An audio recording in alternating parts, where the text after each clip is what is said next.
Okay, let's go.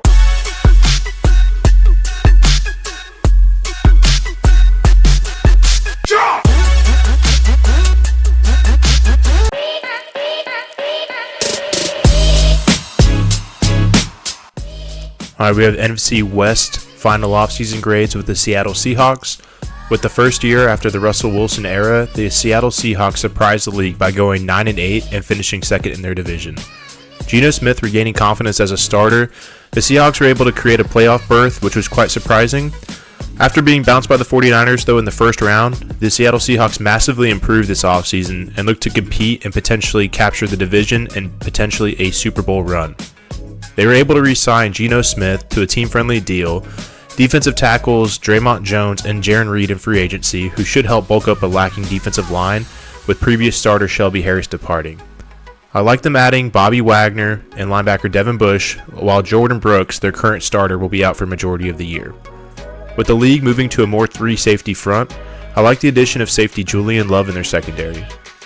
They were able to add loads of talent in the NFL draft with one of the best classes. They added Devin Witherspoon, who was my cornerback one, and should pair nicely with Tariq Woolen.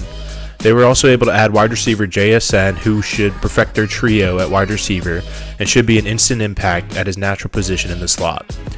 The Seahawks also replaced running back Rashad Penny with running back Zach Charbonnet out of UCLA, and I also like a sleeper in Michigan center Olusegun Oluwatimi out of Michigan.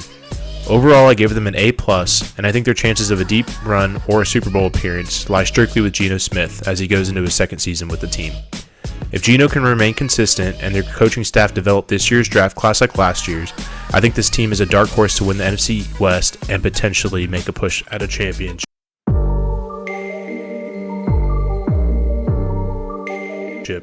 The San Francisco 49ers had a great 2022 season. After losing former first-round pick Trey Lance to a broken ankle, the 49ers rebounded to Jimmy G, who took them on an 8-3 run. Garoppolo would unfortunately share Lance's same fate, as in Week 13 he sustained a foot injury that sidelined him for the rest of the season. This led the 49ers to bring out Mr. Irrelevant Brock Purdy. Purdy, a four-year starter from Iowa State, led the team on a pretty magical run. Going undefeated for the rest of the regular season, the QB would lead his team to a late push in the playoffs and the NFC Championship. Sadly, his magic came to an end as the rookie QB would acquire a serious elbow injury. The injury could complicate things into 2023 as the season is right around the corner and the team looks to start the season with potentially Trey Lance or Sam Darnold at the helm. As far as this offseason, I'm afraid they didn't really improve. The addition of Javon Hargrave will cause more havoc on an already solid D-line, and I like the signing of Isaiah Oliver to be a cornerback 3 for the team. I wasn't a fan of them signing Sam Darnold as he's already on his third team and could cast doubt on Purdy's confidence. The team re-signed free safety Tashawn Gibson to a pretty decent deal and also signed John Feliciano as an interior offensive lineman depth. However, their draft was the most disappointing. Their class was terrible and potentially one of the worst in the league despite gaining several comp picks.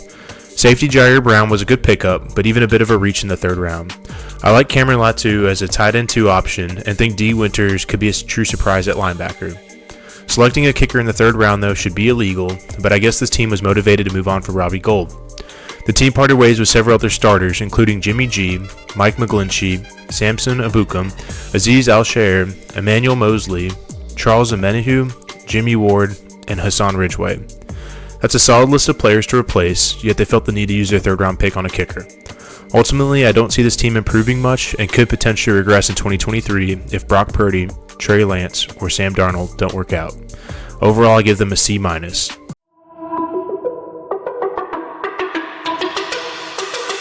Up next, we have the Arizona Cardinals. After a disappointing run with Cliff Kingsbury, the Arizona Cardinals have essentially a sunk year this upcoming season. Coming off a 4-13 record, the Cardinals look to execute a fast reload or potential rebuild. With Kyler Murray's injury, a solid draft class, and future draft capital, 2024 seems much more optimistic for the team to be competitive again. Shortly after the season, the team parted ways with Cliff Kingsbury and signed young defensive-minded head coach Jonathan Gannon, who was the previous defensive coordinator for the Philadelphia Eagles. Gannon, who ran a unique defense in Philly, looks forward to changing the lacking culture for Arizona. Although Gannon is a solid pickup, I think the team could have hired some better alternatives, such as Eric Bieniemy, Shane Steichen, D'Amico Ryans, and even Ben Johnson. But with this year essentially a wash, we really expect to see 2024 be Gannon's opportunity to shine. During the offseason, the team added linebacker Kazir White for a team-friendly deal and added some much-needed size at wide receiver with Zach Pascal.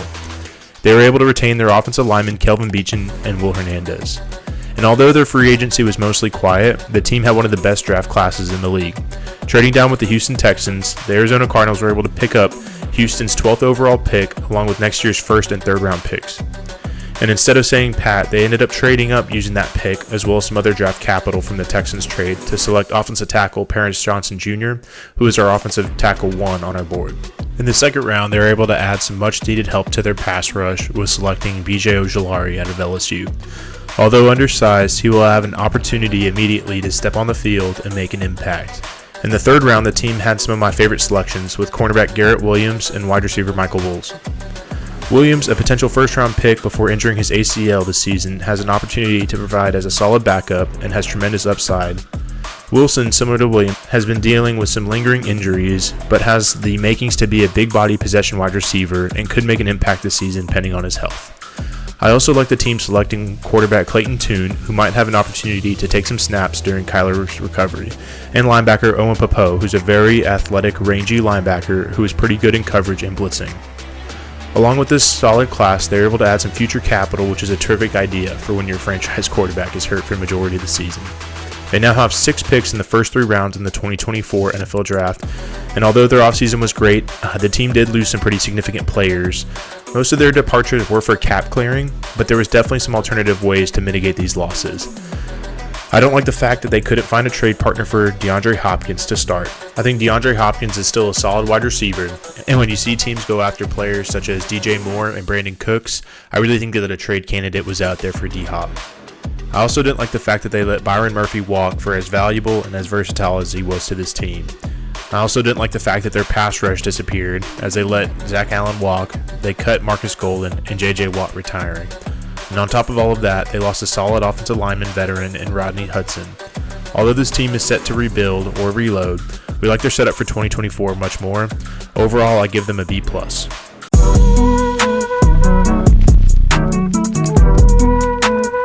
Coming off a Super Bowl win, the Rams found themselves cursed by injuries and lacking performances from their younger players.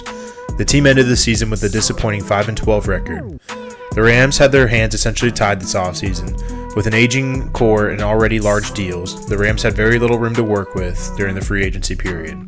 This led them to be extremely quiet during free agency, with them only bringing in wide receiver Demarcus Robinson. However, they did something they typically don't. They splurged on the draft. They had 14 draft picks, which should help provide some key depth and much-needed talent. And although not having a first-round pick, I do like some of their selections. Second-round pick Steve Avila should be a day-one starter at left guard. Byron Young out of Tennessee will be a solid edge rusher and provide some help on pass rushing downs right away. Kobe Turner will most likely crack the rotation on the interior, and Warren McClendon, Puka Nacua, Zach Evans, and Stetson Bennett should serve as nice backups in year 1 with potential opportunities to see playing time in the future.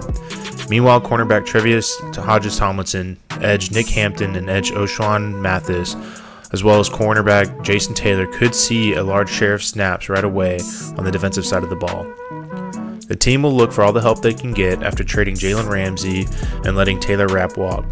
The team also lost defensive lineman Greg Gaines, linebacker Bobby Wagner, edge rusher Leonard Floyd, and Ashawn Robinson. The one departure I'm most surprised about is Baker Mayfield. Mayfield, a prior first-round pick, delivered an outstanding performance for the Rams and could have sat as an understudy to Stafford until Stafford's retirement. Overall, the team didn't really improve on paper this offseason, but with this large of a draft class, I'd almost assume that we'd see some standouts. But for now, I have to give them a D+.